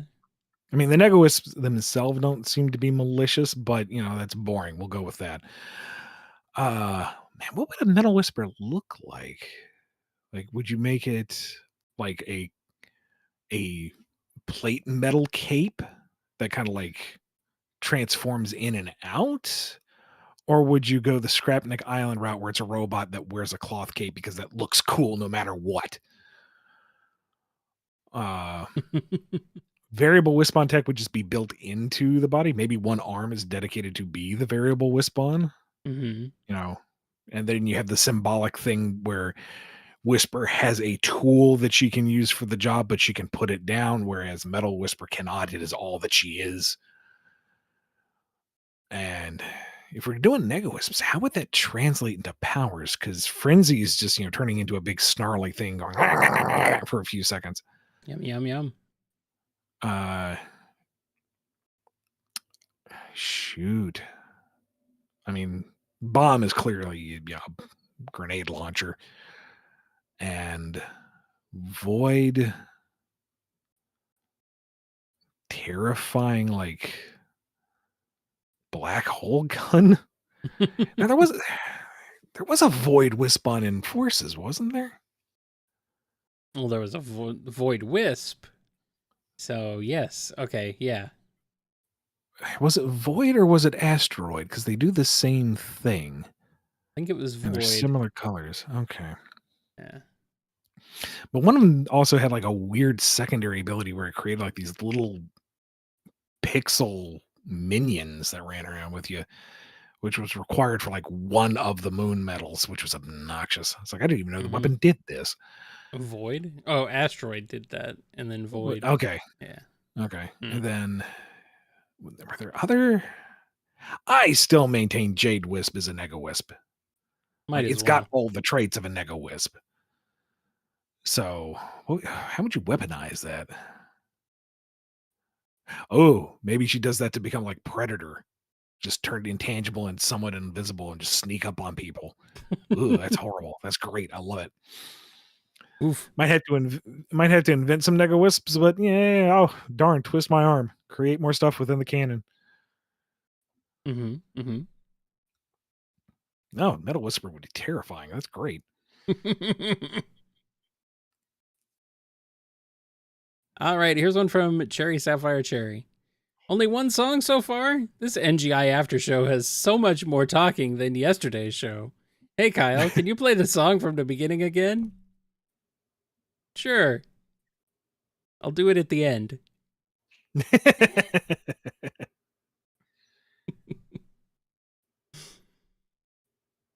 And we got one from, hold on a second. Actually, I need to double check something. Okay. We got a question here from Syed C. What would Game Eggman criticize other Eggman / Robotnik variants on? Satyam Eggman for just his drab style. Yeah. Everything's all black and like rusty green. Where's the color? Where's the panache? Underground Robotnik for just playing the political games. Why waste your time? Conquest. Don't schmooze. Don't make alliances. Bend everyone to your will. No real notes for Sonic X Eggman. They're basically the same. Yeah. Boom Eggman. Where to even begin? The volcano base is nice, but everything else is just a horrible execution. What's with the flight suit? You got the egg shape upside down. You're trying to play games with Sonic and be friends. No. Bad, wrong. And Adventures of, no notes. Perfect execution on everything. I mean, yeah, pretty much. There's really is a lot of similarities between modern Eggman and Adventures of Eggman, honestly. Like the biggest difference aside from the horrible head shape is Adventures of is arguably more caustic. Yeah. Oddly meaner. Did you get the Chaos Cancel? Oh, I did not get the Chaos Council. I mean, Mr. Doctor's basically him again. Just get rid of the toupee. Bald is beautiful. Embrace yourself. And all the others, he already grew out of that phase of his life. So they're already making the same mistakes he did, but he grew out of it. So he's better. Yeah. And the old man, well, he's not going to allow himself to get old. He'll find a way to stay young forever. So get good, Gramps.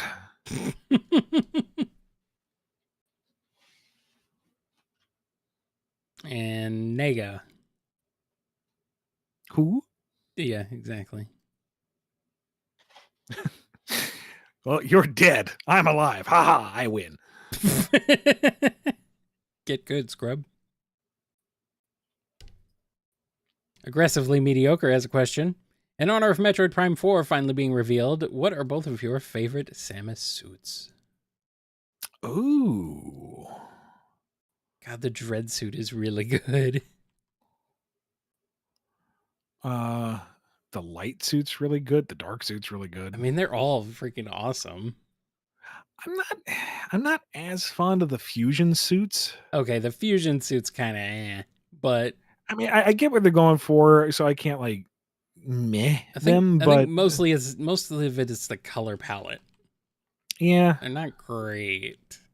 not as fond of those, but they're not like terrible.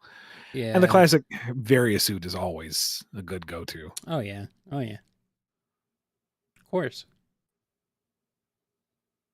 I think there's something I like about all of them. The fusion suit having the blue and yellow is kind of odd, but Of it's them, kind of neat. I like It's kind of neat too. I like that one the best out of all the fusion suits, honestly. Yeah, yeah, that one doesn't look too bad. But yeah, they kind of went for a more of a like a musculature look rather than mechanical. But they were leaning more So, towards the biosuit bio- side of Yeah. it, which makes sense. And can't fault them for trying something new. No, no. I mean, it works for what it is, but yeah, it's probably my least favorite of those designs. But I mean, still, there's still something to like about them anyway. I don't think she has a bad one, honestly.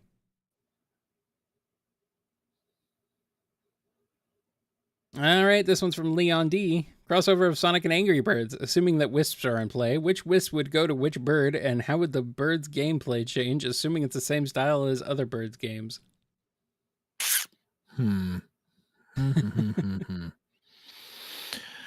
Oh, I gotta think. It's been a long time since I played Angry Birds. Okay, red is just your general ballistic. Yeah, he has no secondary abilities or anything. Give him a white wisp so you get like maybe a midair boost, extra oomph. Yellow is the targeted one, so cyan laser for the extra zip. It was the white one that drops the explosive egg, right?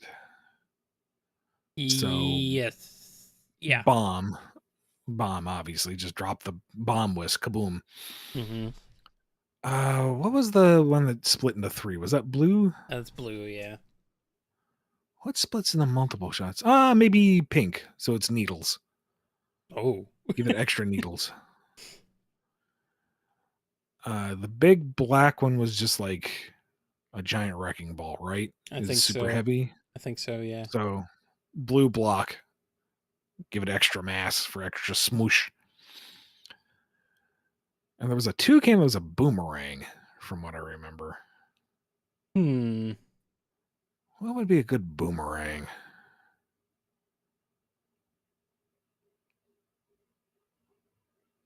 Maybe give it ivory so it's like shooting lightning in the path of its boomerang.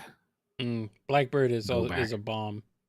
Is it a bomb? Okay. Yeah, well, the white ones drop bombs, drop eggs as bombs, and then the black ones are bombs. I see. Okay. And then eagle is just all colors. I mean, that makes sense. And Charming. And if there's any more beyond that, I don't know. Charming Magician has a question. Now that Archie has ended, is it safe to assume some, like Sonic's parents, survived the Super Genesis wave? Please, I'll pay you with gold and honey to save them. I mean, at this point, if that is your headcanon, there is literally nothing out there to contradict you. So who am I to tell you you're wrong? Nothing can stop you.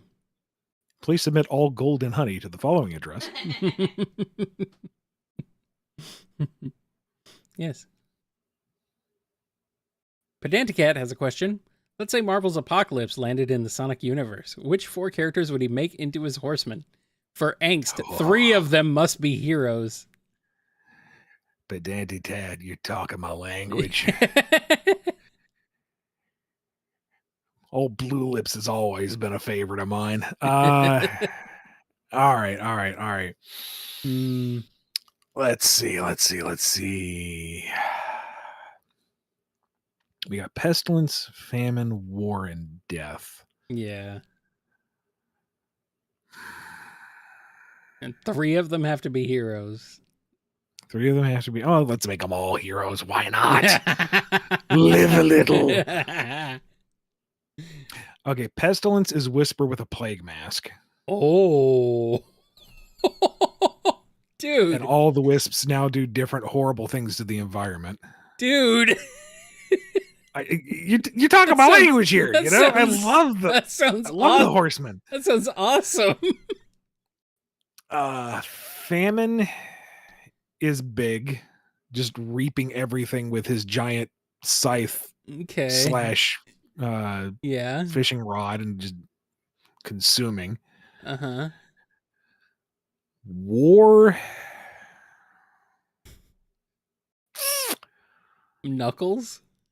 Yeah, I feel like that's the obvious one, but I mean, just having him walk up and rock on everybody with his in crazy powerful fists, it would be cool. It's Enerjack again. yeah, pretty much. And then Death, and then he could have a callback and say, "That's why I'm called War." And Death, you can go so many angles with it, like Sonic, so that it's the ultimate corruption of the ultimate hero, and you can't outrun Death, you can't outrun Sonic. Shadow, because he's already like so aligned with the notion, and he's all dark and grim and whatnot. Amy, just to give her another scythe. I know Big has a scythe. Shut up. Go for the whole like gothic Lolita type of thing. I mean, Cream for the joke option until she, in that deadpan voice, says, "Cheese, get him." And then just this little flying bullet with nothing but teeth and hatred comes for you. There's options. There's options. Yeah. I mean, Silver as Death, that would be terrifying. Or Blaze. Blaze, I see. Blaze could be Famine, burning the crops, salting the fields. Yeah. She could be, but I mean, Big is a good one too. But it's what would be the edgiest option and thus the best? What's the one where you're like, no? The one that makes you scream, no!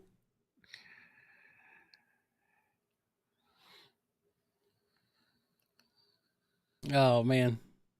Good ideas there. Smash Zapper 85 has a question. If you could make any dormant Sega franchises canon to Sonic, similar to Street Fighter and Final Fight, what would you pick? Nights in the Dreams, first and foremost. It fits into the dream realm super easy. Oh, yeah. Like, just make that part of Imaginary World. Or, like, at this rate, just turn Imaginary World into Nights' Dream World. I think you could fold Rystar into the greater cosmos, no problem. He visits Planet Wisp. He stopped the black arms from affecting his solar system, and it's just a trifle late following up on that. Yeah, Rystar would be easy peasy. Oh yeah.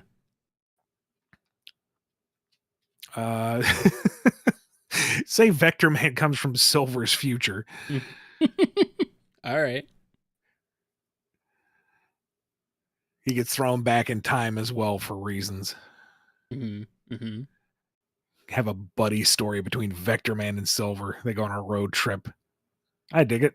I'm all for it. Alex Kidd. I feel like you could make work.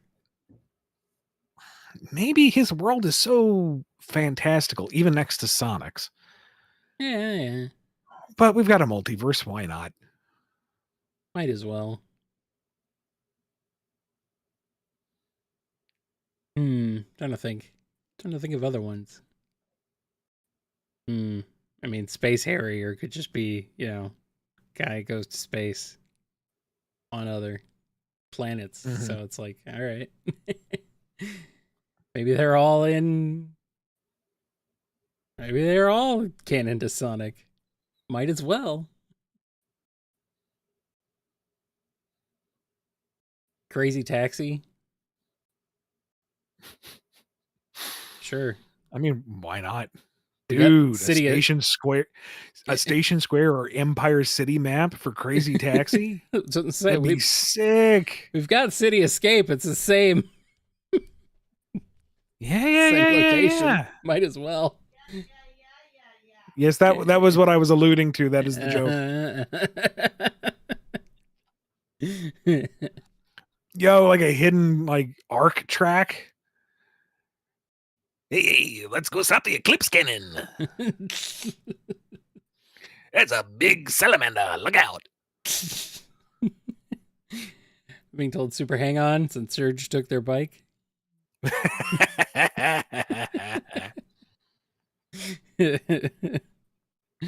Outrun because Sonic thinks it's a challenge. Yeah, why not Streets of Rage? Eggman decides to research Rakushine. Yeah, there you go.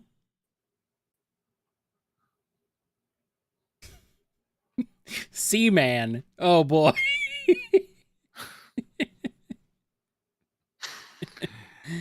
I see you've been raising your child, but you have neglected me for a week. Why is that? Am I not cute enough for you? Should I say Bakuba?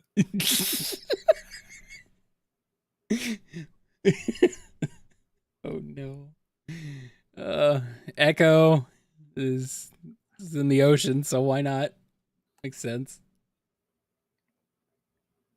Let's see.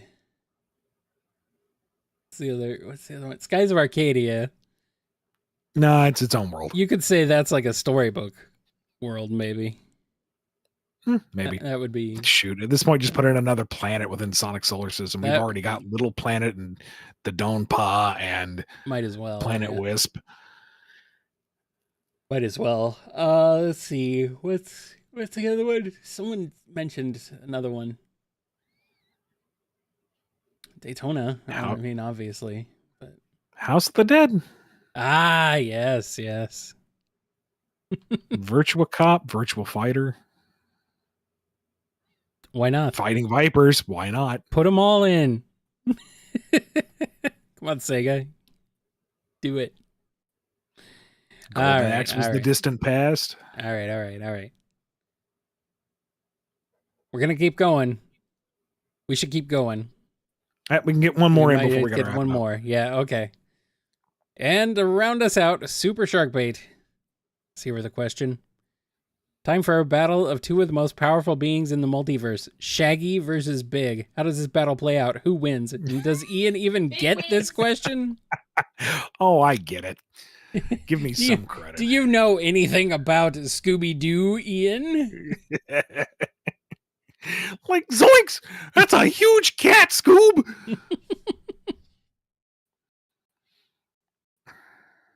I mean, maybe they would fight?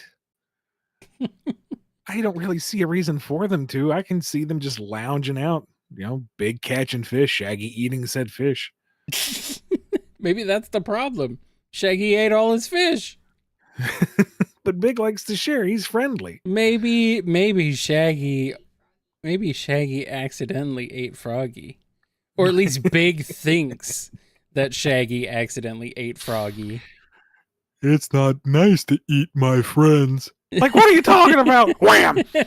Oh, no. Or maybe Shaggy ate all the bait. God. Oh, no. Sorry, I thought those were... I'm turning into Dave. Well, I mean... I can't quite do the scratchy that is Shaggy and Dave do have very similar voices. You're not wrong. Sorry, man. I thought those were Scooby snacks. And then, Big goes up for the second hit. I'm surprised that Shaggy hasn't been turned to paste by the first one. Shaggy just like judo flips him. Every tree in Mystic Ruin shakes. Like, you shouldn't have done that, man. You're harshing my vibe. And now Big actually has to try. Yep. Sonic runs by later. I don't remember there being a mountain range over here. That's just where the Titans pushed it up in their struggle. Mm-hmm. I'm thinking of the Kratos Baldur fight. Only it's Big and Shaggy. Oh no. But also, oh You yes. don't want this fight. Like, zoinks, I think I do.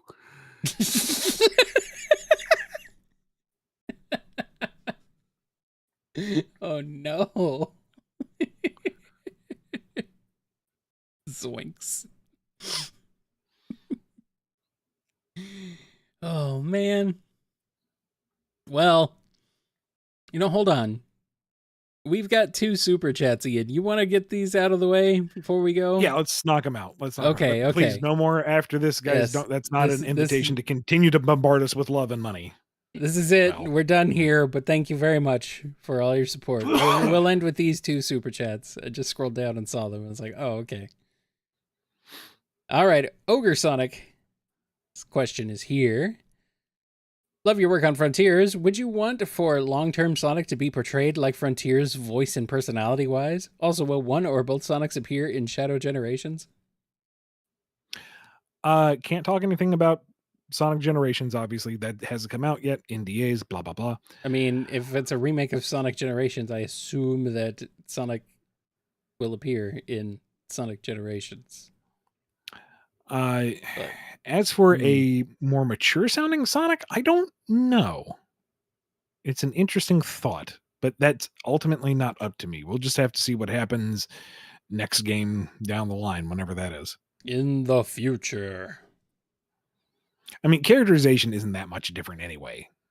I was writing Sonic. I wasn't expecting him to be voiced that way. So, I mean, Sonic is Sonic. I'm Sonic the Hedgehog. What do you mean, what's wrong with my voice? Up, over, and gone.